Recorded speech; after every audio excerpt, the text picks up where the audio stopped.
6:49 on your Thursday morning. It's time for the morning rush. There is a new APD division focused on break-ins at these city businesses. APD has started a burglary unit, a division made up of detectives fully dedicated to these types of crimes. 3 full-time detectives and a sergeant will be reviewing every single burglary case reported in Albuquerque. Albuquerque police are saying the 3 teens killed at a house party over the weekend were the ones who exchanged the deadly gunfire. APD says that Jordan Johnson got into a physical fight with Marcos Perez and Nicolas Ortega. During that fight, police say that Johnson pulled a gun, shooting and killing Perez. Ortega then exchanged gunfire with Johnson, and they were both killed.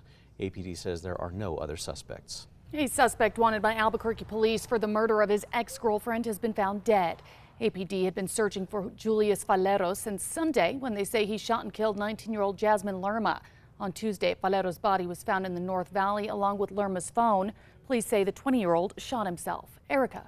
And here's a look at our school day forecast. It is going to be a really quiet day, no weather issues. 60 this morning, feeling comfortable. And by the afternoon, it's going to be a hot one with a high of 85. Albuquerque Public Schools Superintendent Scott Elder will be leaving his post at the end of the next school year.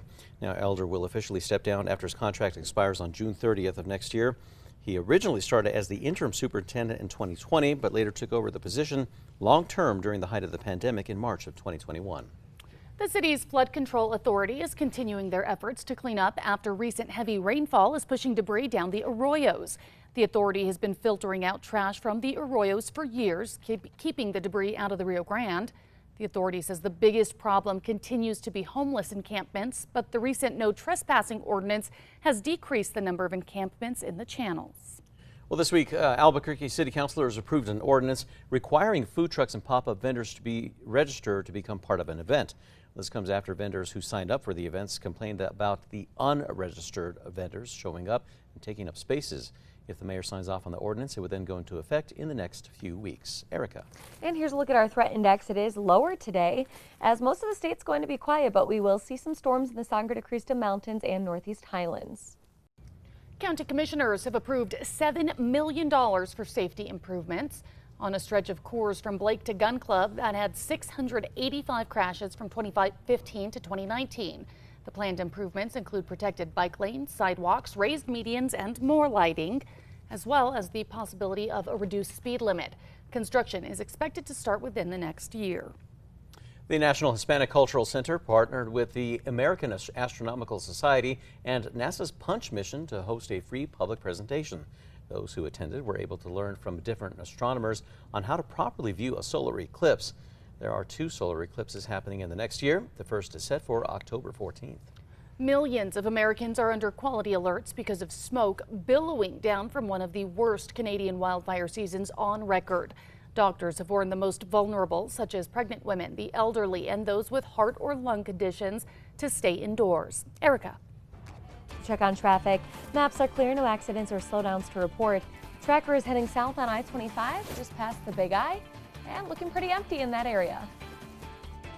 Well, a pair of critically endangered tiger cubs are taking swimming lessons. That's in a London zoo in a newly filled pond. Tiger cubs Zach and Crispin, they pounced on plastic balls floating in the water as their parents Geisha and Asim watched on. According to London Zoo's Semitran tigers, they are the world's rarest subspecies of tigers. It's with only 300 left in the wild. Time now for the 5 facts. At number 5, the lineup of celebrity guests for this year's Duke City Comic-Con, they have been announced. Raymond Cruz, who played Tuco in Breaking Bad, along with a number of other familiar faces from that show and Better Call Saul, are scheduled to be guests at the event. The Comic-Con will take place on June 16th through the 18th at the Albuquerque Convention Center. Meanwhile, actors from the George Lopez show Back to the Future and Star Trek, they're also slated to be guests. And there's also going to be a cosplay contest for fans who are dressing up. At number 4, the funeral service for former Santa Fe Archbishop Michael Sheehan are set to continue this evening. Yesterday, mourners gathered at the Immaculate Conception Church in downtown Albuquerque for a mass for the dead in honor of Sheehan, who died last Saturday. Sheehan served as the 11th Archbishop of Santa Fe from 1993 to 2015. Public visitation is set to begin this evening starting at 7 at the Cathedral Basilica of St. Francis in Santa Fe, with an all-night vigil to follow.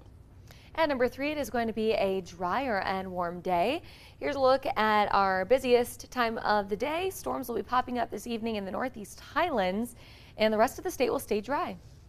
And number 2, the city's flood control authority is continuing their efforts to clean up after recent heavy rainfall is pushing debris down the arroyos. AMAFCA says they collect more and more trash each year. The authority says the biggest problem continues to be homeless encampments. However, they say the reinforcement of a non-trespassing ordinance has decreased the number of encampments in the channels.